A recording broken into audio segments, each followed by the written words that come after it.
Have you ever stopped to think just how many items you use on a daily basis thanks to the maritime industry?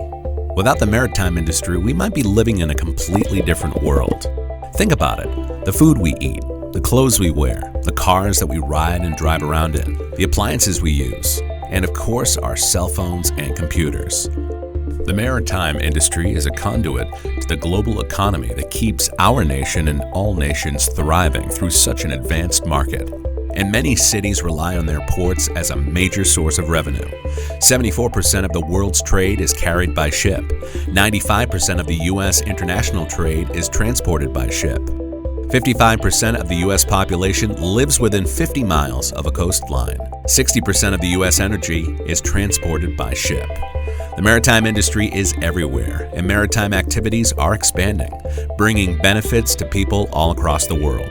The merchant marine, offshore oil subsectors, commercial fishery, and cruise companies have added growth in the industry. Naval architecture and naval, marine, and ocean engineering are fast-growing and dynamic fields with plentiful opportunities that are improving as people turn to the oceans for resources such as food, transportation, and energy.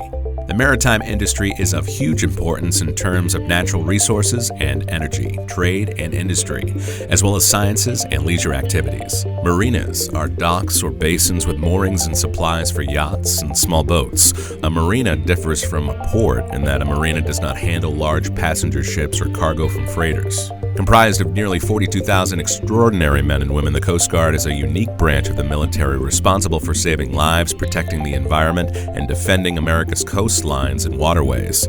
If you're looking for a little fun and some high-seas adventure, there are some popular types of recreational sailing that may suit you. If you're a sailing novice, you might want to start out with small sailboats like dinghies, day sailors, and small keelboats. They're easy to maneuver, are usually less than 25 feet in length. These can be sailed by an individual or with one crew member.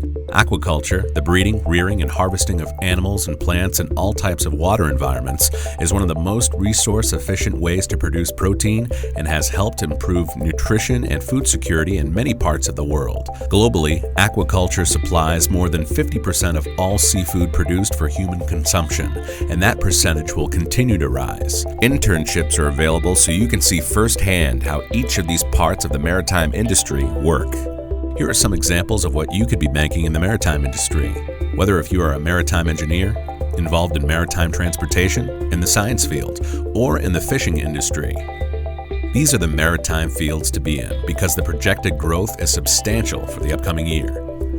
So remember, the next time you gas up your car, take a cruise, enjoy delicious seafood or any food for that matter. It's all made possible from different parts of the maritime industry, bringing the world a little closer to you.